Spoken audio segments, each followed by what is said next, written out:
The massive alien ships appeared in Earth's sky on a Tuesday morning. They came without warning, their dark hulls blocking the sun over major cities across the planet. People stopped in the streets to look up. Some screamed, some took pictures.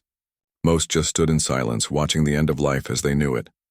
Commander Kang Jiwoo was drinking coffee at his kitchen table when his emergency phone rang. His wife, Dr. Song Mina, looked up from her breakfast with concern in her eyes. "It's happening, isn't it?" she asked quietly. Kang nodded as he answered the call. "Commander Kang here." "Sir, they're in orbit. 17 ships. Biggest one is over Seoul," said the voice of Captain Yoon, his second in command. "I'll be there in 20 minutes, Kang said, ending the call. He turned to his wife. "They've arrived." Song Mina stood and straightened her lab coat. As Earth's leading expert on alien biology, she knew this day would come too. "I'll get my research team ready," she said calmly. What the aliens didn't know was that humans had been preparing for this day for years. Earth had secretly picked up alien radio signals decades ago. They had learned about the Unified Galactic Council, a group of powerful alien species that traveled from planet to planet taking what they wanted. The Council had conquered 17 other worlds before finding Earth. Each time they followed the same pattern: show their power, demand surrender, and watch the weaker species beg for mercy. Humans had no plans to beg. Kang arrived at the hidden command center beneath Seoul just as the alien message was being broadcast worldwide. The alien on the screen had gray skin and 4 eyes. It spoke in a flat voice that had been translated into Earth languages. "People of Earth, we are the Unified Galactic Council. Your planet has resources we need. You will surrender these resources to us. You have 48 hours to agree to our terms. If you refuse, we will destroy your major cities one by one until you surrender. There is no escape. There is no victory. Choose to live by serving or die in useless resistance." The message ended. The room was silent. General Park Ji-sung, head of Earth's ground forces, was the first to speak. "They're following the same pattern, just like with the Centauri and the Rigelians." "Good," said Kang. "That means they're predictable." For 10 years, Earth had been building secret defenses. They had hidden military bases on Mars and on Europa, Jupiter's moon. They had weapon systems in the asteroid belt. From the outside, Earth looked like a planet with basic space travel. The Council's scans would show a world with primitive weapons and no chance of winning a war. The Council didn't know that Earth had been watching them for years. They didn't know that humans had studied the records of their past conquests. They didn't know that Admiral Lee Hyun had created a battle plan specifically to fight their ships. Admiral Lee arrived last to the emergency meeting. She carried a tablet with the latest sensor readings of the alien fleet. "Their ships are positioned exactly where we predicted," she said. "They think we don't even know they're coming. They have no idea we've been listening to their communications for decades." "What about their weapons?" asked General Park. "Standard Council technology. Energy beams, gravity weapons, nothing we haven't prepared for," said Admiral Lee. Commander Kang walked to the main screen, which showed the positions of all Earth and alien ships. "They're expecting us to panic, to fall apart. That's what happened on the other worlds they conquered." "But those worlds weren't Earth," said Dr. Song Mina, who had just arrived. She placed her own tablet on the table, showing biological scans of the Council species. "And those species weren't human." Dr. Song pointed to the data on her screen. "Every Council species evolved in stable environments, predictable seasons, predictable threats. Their brains are designed to follow patterns and hierarchies." "And humans?" asked General Park. "We evolved as adaptable predators in constantly changing environments," said Dr. Song. "Our entire history is adapting to the unexpected. Our brains are designed to create new solutions, to improvise. That's why our battle tactics seem chaotic to them. They literally cannot think the way we do." Commander Kang nodded. "That's our advantage. They expect us to act like the other species they've conquered, to see their power and give up hope." The leaders of Earth's defense looked at each other. None showed fear. Humans had been fighting each other for thousands of years. They had created art about standing against impossible odds. They had myths about heroes who refused to surrender even when all hope was lost. The Council had no concept of this kind of thinking. "So what do we tell them?" asked Admiral Lee. "Nothing yet," said Commander Kang. "Let them wait the full 48 hours. Let them think we're arguing among ourselves or panicking. Meanwhile, activate Operation Silent Strike." Operation Silent Strike was Earth's secret plan. For years, they had been building ships that couldn't be detected by Council technology. These ships looked like space junk or small asteroids to alien sensors. Hundreds of these ships were hidden throughout the solar system, waiting for the signal to attack. "And Dr. Song," continued Kang, "I need everything you have on their biological weaknesses. We need to understand how they think so we can do what they don't expect." Dr. Song nodded. "They've never faced a species that evolved to withstand uncertainty, like we did. They have no frame of reference for humans. Their psychology can't comprehend a species that might fight even when victory seems impossible." As the meeting ended, Commander Kang looked at the screen showing the alien ships in orbit.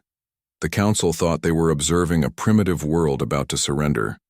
They had no idea they were being watched and studied by a species unlike any they had encountered before.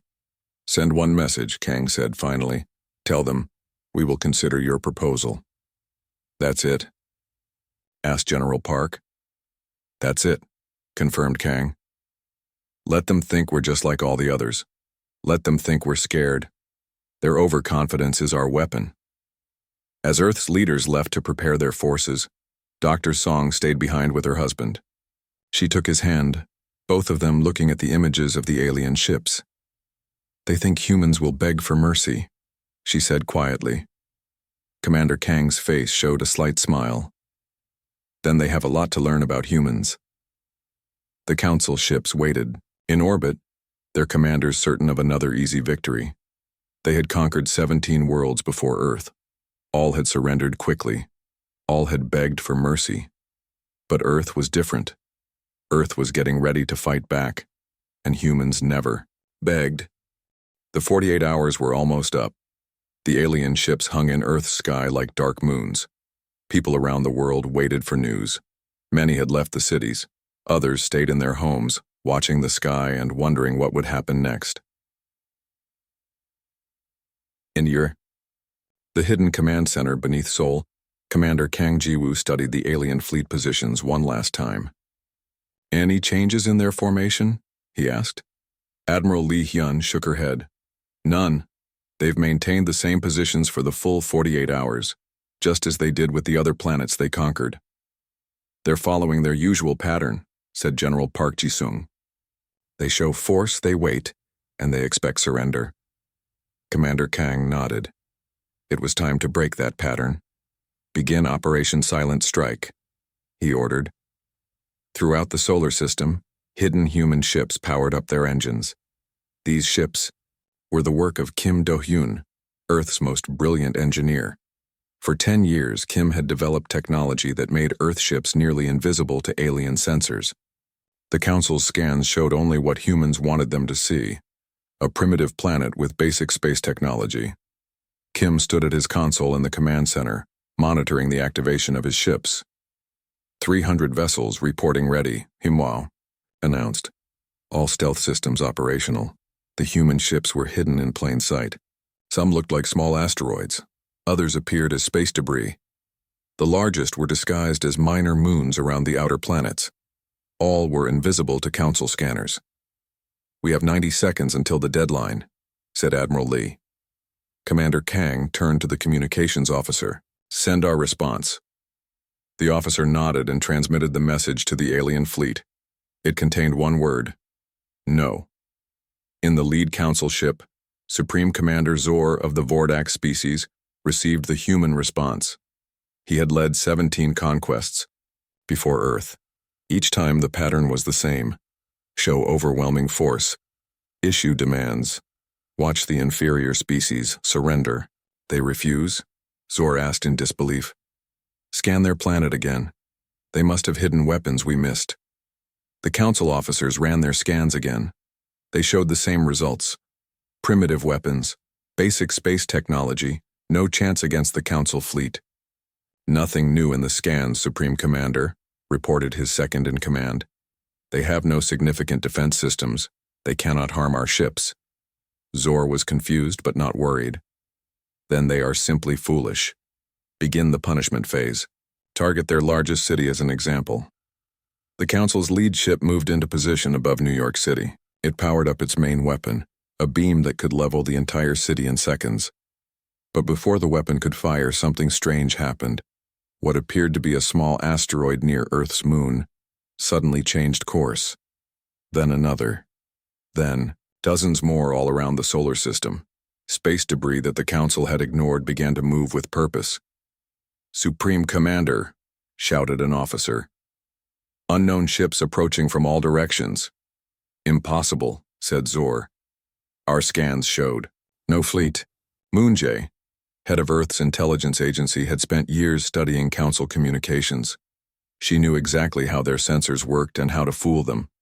Now, in the command center with Earth's other leaders, she watched as the Council ships frantically tried to track the suddenly appearing human fleet.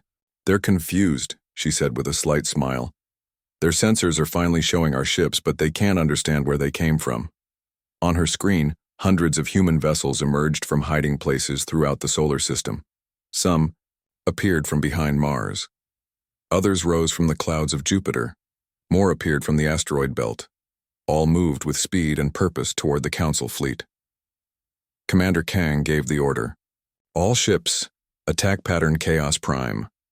The human ships moved in ways that made no sense to Council military minds.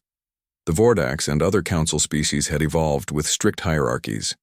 Their battle formations were always orderly, with clear chains of command. Each ship had its place in a perfect pattern. Human ships didn't follow patterns. They attacked from all directions at once. Some darted in to strike, then retreated. Others worked in small groups that formed and disbanded in seconds. There was no central formation, no obvious command structure. In the Council flagship, Supreme Commander Zor watched in growing alarm. "What formation is this?" he demanded. "Where is their command ship?" "Unknown, Supreme Commander," answered his tactical officer. "They appear to be acting independently. We cannot identify any command structure." This was impossible in Council warfare. Without a clear leader, without a perfect formation, how could a fleet function? But humans didn't fight like Council species. Humans had evolved as pack hunters who could adapt to changing situations. Their military history was full of guerrilla tactics, surprise attacks, and unconventional warfare. Kim Do-hyun's ships were smaller than Council vessels but faster and more maneuverable. They carried weapons designed specifically to target Council. Shield weaknesses based on years of secret observation. The first human attack struck 3 Council ships simultaneously. Focused energy beams hit exactly where Council shields were weakest. 1 Council ship lost power.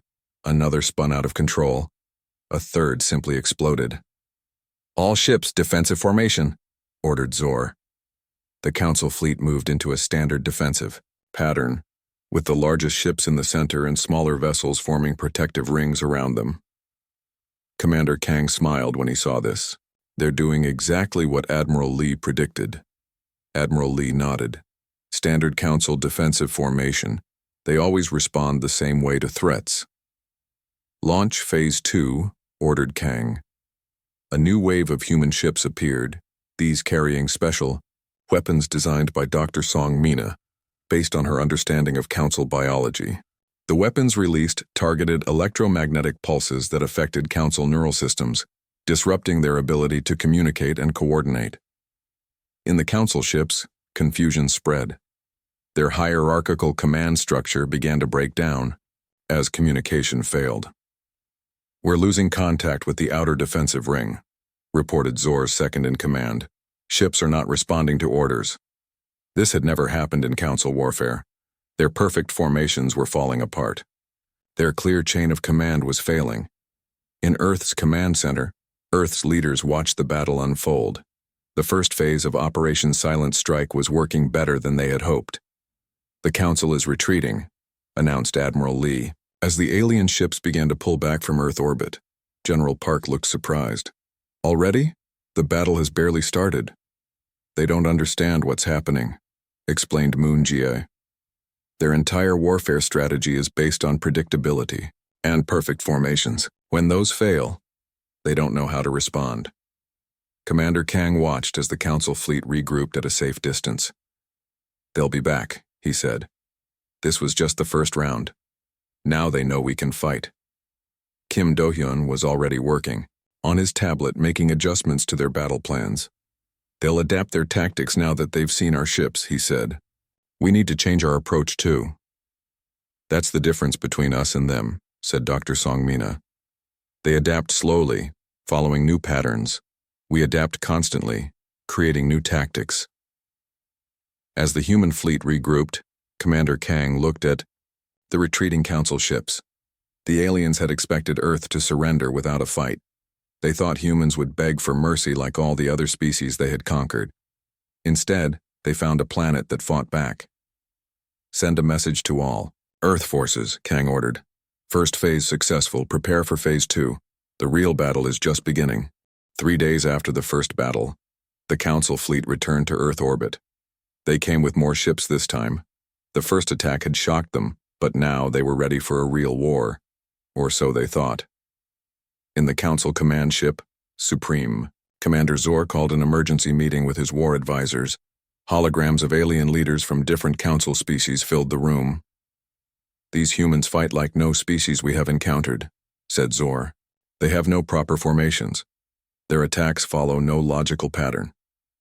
Perhaps they are simply acting in desperation, suggested one advisor, a tall blue alien from the Mektar species. Even primitive creatures can be dangerous when cornered. No, said another advisor, a 6-armed being from the Talgari. There is intelligence behind their chaos. They knew our weaknesses. They were prepared for us. Zor nodded. They hid their true technology from our scans. They must have been studying us for years. It does not matter, said the Mektar advisor. We still outnumber them 10-1. Our technology is still superior. We will crush them with overwhelming force, as we always do. Launch the full attack, ordered Zor. Show them the true might of the Council. On Earth in the hidden command center, Choi Junho was ready for the Council's return. As Earth's expert in psychological warfare, he had spent his career studying how to break an enemy's will to fight. Now he was about to use those skills against an alien enemy. They're back, announced Admiral Lee as the Council fleet appeared on their screens. 24 ships this time.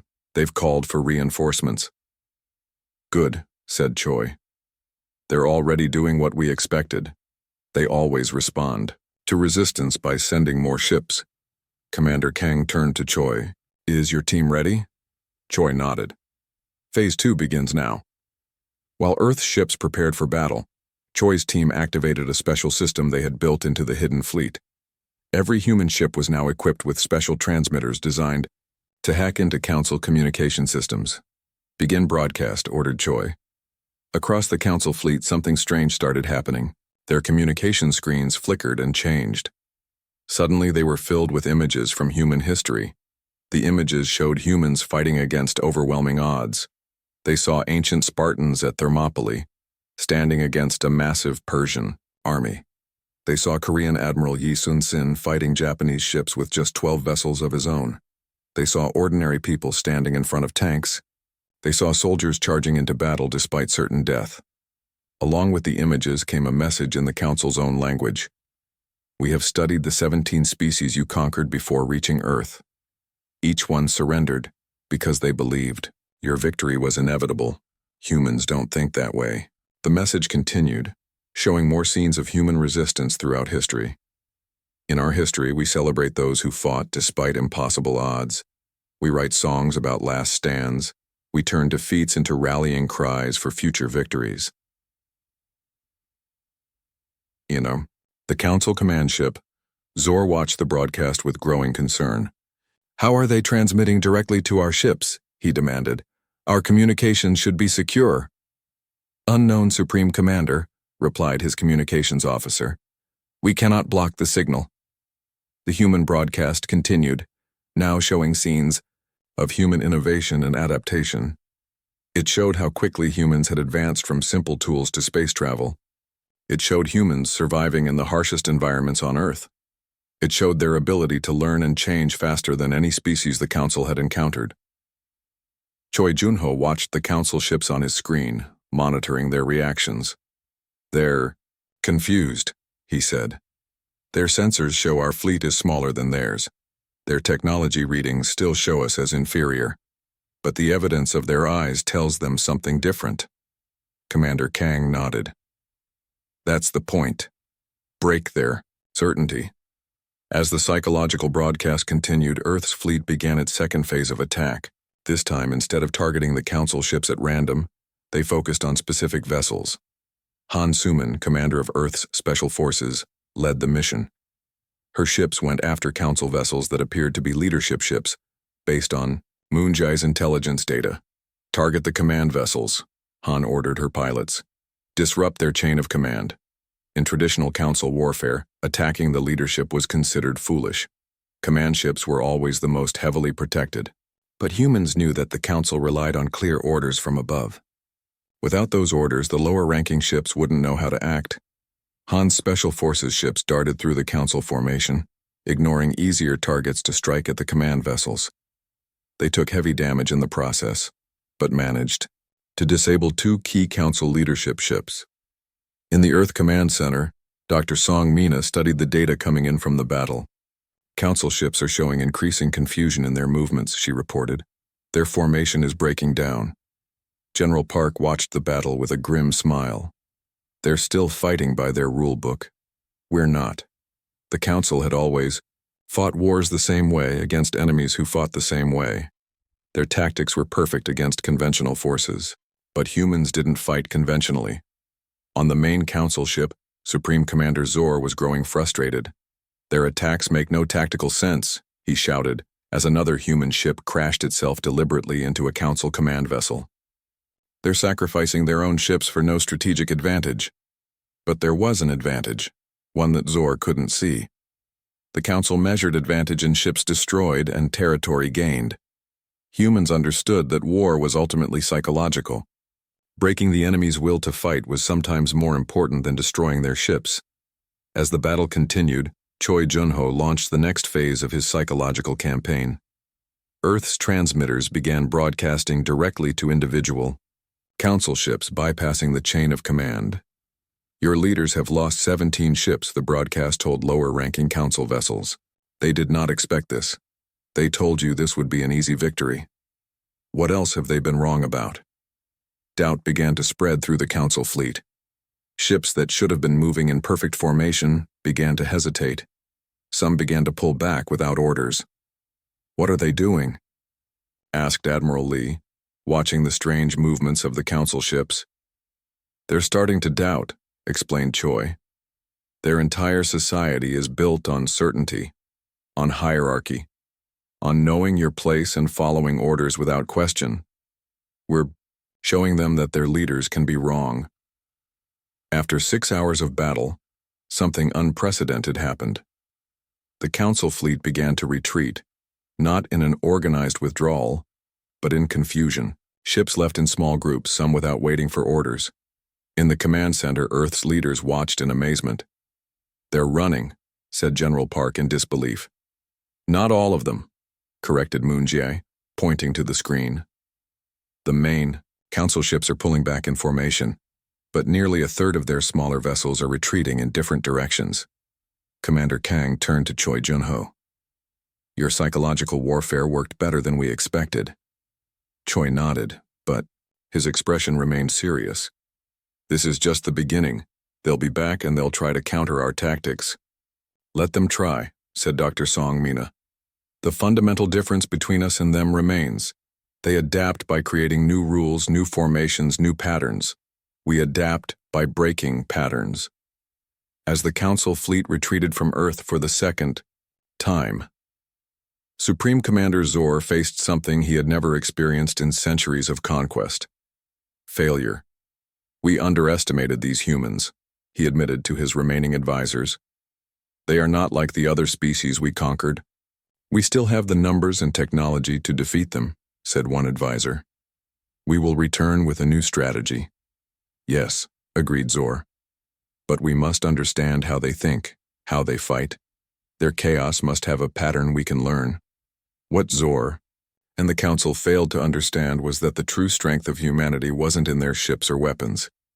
It was in their unpredictability, their willingness to try the impossible, their refusal to surrender even when all logic said they should. On Earth, Commander Kang and his team prepared for the next phase of the war. They'll be back, he told his officers. And next time, they'll be ready for our tactics. Then we'll create new ones, said Han Suman simply. That was the human way. Adapt, change, surprise, and never ever beg for mercy. 2 weeks passed since the second battle. Earth prepared for another attack, but the Council ships stayed at the edge of the solar system. They were regrouping, planning, trying to understand their enemy.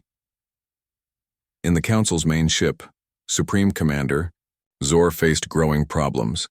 For the first time in the Council's long history of conquest, they had failed to quickly defeat a target planet. Worse, some Council members were beginning to question his leadership. The Talgari ships refused to follow orders in the last battle, reported his second-in-command. 3 Mektar vessels have returned to their home system without permission. Zor slammed his fist on the command table. This is unacceptable.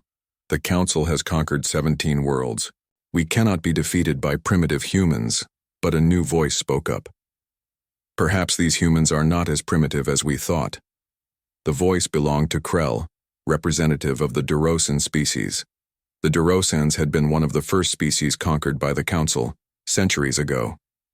They had served loyally ever since, but now Krell looked at Zor with new eyes. These humans fight differently, Krell continued. They adapt quickly. They do not follow our rules of warfare. They are chaotic and unpredictable, Zor replied, angrily. No civilization can succeed with such disorder. Yet they have twice driven back our fleet, Krell pointed out. Perhaps there is strength in their way that we do not understand. On Earth, Ambassador Ryu Junho was working on a plan of his own. As humanity's top diplomat, he had studied the Council's structure for years. He knew that the unified Council wasn't as unified as they claimed.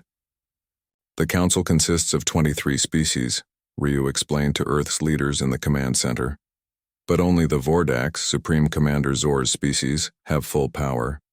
The other species were all conquered, just as they tried to conquer us. So they're all slaves? Asked General Park. Not exactly, said Ryu. More like second-class citizens. They have limited rights, limited freedom. They must follow Vordax orders, but they have their own cultures and some self-rule. Commander Kang saw where this was going. And you think we can use this to our advantage? Ryu nodded. I've been analyzing their communications. There's growing unrest among the member species. The Durosans and Talgari, especially, seem to be questioning Vordax leadership after our victories. You want to divide the Council, said Admiral Lee, understanding the plan. Yes, confirmed Ryu. The Council has never faced a species that fought back successfully. This creates an opportunity. We can offer something the Council never has, alliance rather than subjugation. The plan was bold. Using the communication channels that Moonjae's team had hacked, Ambassador Ryu began secret talks with representatives from several Council species. The message was simple. Earth sought partners, not servants.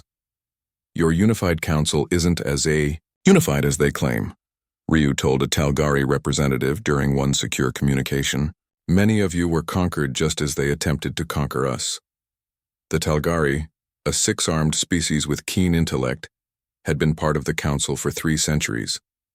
They had always obeyed the Vordax, but they had never forgotten that they once ruled their own worlds. The Vordax would destroy any who betray the Council, the Talgari representative replied cautiously. Only if they win this war, countered Ryu. But what if they lose? What if there is another way forward without Vordax rule? While Ambassador Ryu worked on dividing the Council politically, Dr. Song Mina made a breakthrough in her research. She had been studying the brain structure of the Vordax from data collected during the battles. In the science lab beneath Seoul, She called an urgent meeting with Commander Kang and the other leaders. "I've discovered something important about Vordax biology," she explained, showing brain scans on her screen. "Their neural pathways are fundamentally different from ours. They are physically incapable of understanding decentralized decision-making." "What does that mean exactly?" asked General Park. "It means they cannot comprehend how we fight," Dr. Song explained. "Their brains are hardwired for hierarchy. Every thought, every decision, must flow from top to bottom. The concept of individual, ships making their own decisions, is literally unthinkable to them." Commander Kang considered this information. "So they cannot adapt to our tactics because they cannot even understand them." "Exactly," said Dr. Song. "They keep trying to find the pattern in our attacks, the central command structure. They cannot accept that there isn't one." This discovery changed Earth's strategy. Commander Kang implemented a new battle plan that deliberately appeared even more chaotic, but was actually a complex emergent system. Earth forces would operate in small independent groups, each with the freedom to make their own decisions within broad objectives. 3 weeks into the conflict, the Council fleet approached Earth again. But this time they were not united. Several ships from the Talgari and Durosan species held back, not joining the main attack formation. Inside the Council command ship, Supreme Commander Zor noticed the hesitation. "Order all ships to attack formation immediately," he commanded. "The Talgari and Durosan vessels are not responding to commands," reported his communications officer. "This is treason," Zor shouted. "Target those ships if they do not comply." This was the moment Ambassador Ryu had been waiting for. As the Vordax threatened their own allies, he opened a channel to all Council ships. "Attention all Council vessels," he broadcast. "This is Ambassador Ryu of Earth. We offer an alternative to those who wish to break free from Vordax control. Earth seeks allies, not subjects. We offer mutual respect and cooperation." On the Talgari command ship, Captain Valar made a decision that would change galactic history. "All Talgari vessels break formation. We will no longer fight for Vordax conquest." One by one, ships from other Council species began to pull away from the main fleet. First the Durosans, then others who had secretly communicated with Ambassador Ryu over the previous weeks. In the Earth Command Center, the leaders watched in amazement. "It's working," said Moonjae. "The Council is fracturing." Supreme Commander Zor watched in rage as nearly a third of his fleet pulled away. "Fire on. The traitors," he ordered. But before his ships could attack, Earth's fleet launched its own assault. Using their seemingly chaotic tactics, they targeted the Vordax command vessels specifically. Commander Kang had designed the attack to exploit the Vordax neural weakness that Dr. Song had discovered. Earth ships attacked in patterns that appeared random to Vordax minds, creating confusion and disrupting their hierarchical thinking. "They cannot comprehend our attack pattern because there is no single pattern," explained Dr. Song as they watched the battle unfold. "Each ship group is creating its own strategy, adapting moment by moment. The Vordax ships tried to maintain their perfect formations, but they couldn't counter attacks coming from so many directions with no predictable pattern. As their formations broke, so did their command structure. When 3 Talgari battleships officially turned their weapons on the Vordax flagship, the balance of power shifted dramatically. Other Council species, seeing that rebellion was possible, began to break away from Vordax control. "This is unprecedented," said Ambassador Ryu, watching the Council fleet tear itself apart. "The Council has maintained absolute control for thousands of years, until they met humans," said Commander Kang. By the end of the day, the mighty Council fleet was in retreat again. But this time, they weren't just retreating from Earth. They were retreating from each other. The unified Galactic Council, which had conquered 17 worlds, was breaking apart. In the aftermath, Ambassador Ryu opened formal diplomatic channels with the Talgari, Durosans, and other species who had broken away from Vordax control. "This is just the beginning," he told Earth's leaders. "The war isn't over yet. The Vordax will return with whatever forces remain loyal to them." "Let them come," said Commander Kang. "Each time they attack, they grow weaker. Each time we fight, we grow stronger." As news spread throughout the galaxy that Earth had not only resisted the Council but had broken its unity, other conquered worlds began to question Vordak's rule. A new age was beginning, an age where cooperation might replace conquest. And it all began because humanity refused to beg for mercy. 6 months had passed since the first alien ships appeared over Earth. What began as a simple conquest attempt had turned into a galactic revolution. The once mighty unified Galactic Council was now fractured. Many species had broken away from Vordak's control, forming new alliances with Earth and with each other. Supreme Commander Zor had retreated with his loyal ships to the Vordak's home system. His power was diminished but not destroyed. He had called on all remaining loyal forces to prepare for one final attack on Earth, the planet that had dared to resist. In Earth's command center, the mood was cautiously optimistic. Commander Kang. Jiwoo studied the reports from their new allies across the galaxy. The Talgari fleet will join us within 2 days, he announced. The Durosans are providing their shield technology to upgrade our defenses. Admiral Lee nodded. And the Centauri, who were conquered by the Council 50 years ago, have risen up and taken back their homeworld. It was a remarkable turn of events. Earth had not only defended itself but had sparked rebellions throughout Council space. Species that had lived under Vordak's rule for centuries were now fighting for their freedom. Ambassador Ryu entered the command center with news. The Vordaks have sent a message. They are offering to negotiate. Everyone in the room looked surprised. The Vordaks had never negotiated in their long history of conquest. They demanded surrender, nothing less. Is it a trick? Asked General Park. Moon Ji, head of intelligence, shook her head. I don't think so. Our allies tell us that Zor's position has been weakened. Many on the Vordak's homeworld blame him for losing control of the Council. He needs to end this conflict before he loses everything. Commander Kang considered the situation carefully. What are they offering? Peace, said Ambassador Ryu.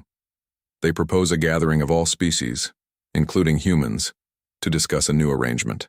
For the galaxy, they're calling it a peace conference. Can we trust them? Asked Admiral Lee. Dr. Song Mina spoke up. Based on my understanding of Vordak psychology, they're being genuine.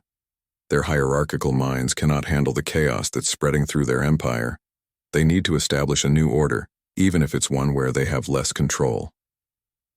After much discussion, Earth's leaders agreed to the peace conference.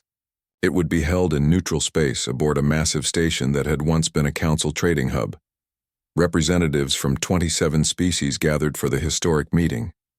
Some had been part of the Council. Others had been hiding from Council. Expansion. All came to see the species that had done the impossible, resist the Council and win. Commander Kang led Earth's delegation, which included Dr. Song, Ambassador Ryu, and leaders from Earth's various regions. They arrived at the space station aboard Earth's newest ship, built with technology shared by their new allies. The peace conference chamber was enormous, with seating arranged in a circle so that no species sat at the head. This itself was a revolutionary change from Council meetings where the Vordaks always took the dominant position. Supreme Commander Zor arrived last, with a small group of Vordaks officials. He looked diminished somehow, his once proud bearing now stiff and formal. He took his place in the circle, noticeably uncomfortable with the equal arrangement. Ambassador Ryu opened the proceedings. We gathered today to forge a new path forward. For too long, the galaxy has known only conquest and subjugation under Council rule. Earth proposes a different model, cooperation and mutual respect among all species. Zor spoke next, his voice lacking its former authority. The Vordaks acknowledge that the old ways have failed. We seek a new arrangement that will bring stability back to the galaxy. For 2 weeks, the species discussed, argued, and eventually began to agree on a new framework for galactic relations. The Unified Galactic Council would be dissolved. In its place would rise the Galactic Alliance, an organization where all member species had equal voice. On the final day, Commander Kang addressed the assembled representatives.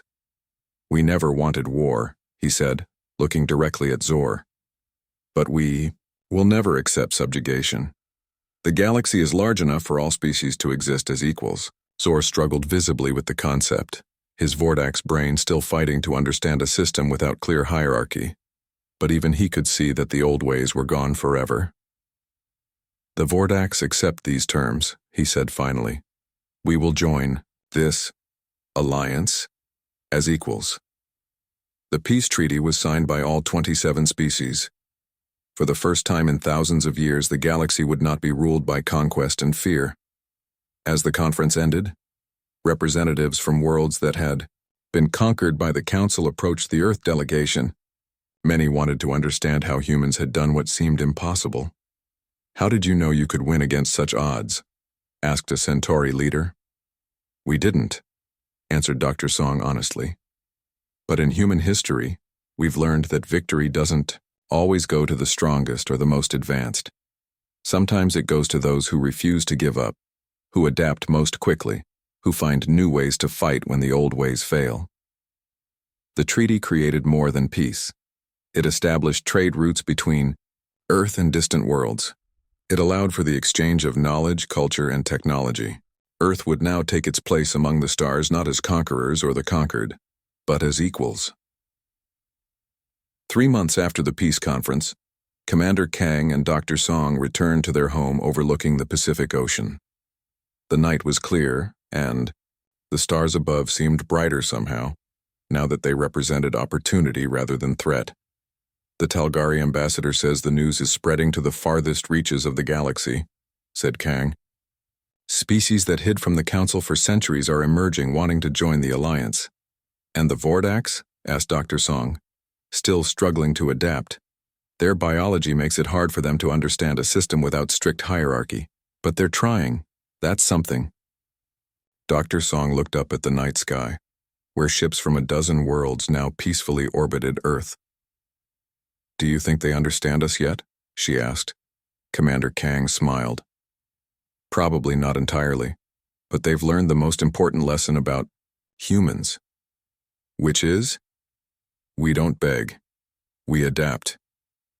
In the years that followed, the galaxy changed in ways that would have been unimaginable under Council rule. Species that had been enemies for centuries began working together. Worlds that had been stripped of resources were rebuilt. Technology advanced rapidly through cooperation rather than competition. Earth became known throughout the stars not for its military might, though that had proven substantial, but for its philosophy. The idea that different species could work together as equals, that diversity created strength rather than weakness, that adaptation was more powerful than rigid order. And throughout the galaxy, a new saying emerged among spacefaring civilizations when they faced seemingly impossible challenges. Remember Earth. Remember what happens when you expect a species to surrender, and instead, they change the rules of the game. The Galactic War Council had thought humans would beg for mercy. Instead, humans had taught the galaxy a new way to exist, and that was just the beginning of humanity's journey among the stars.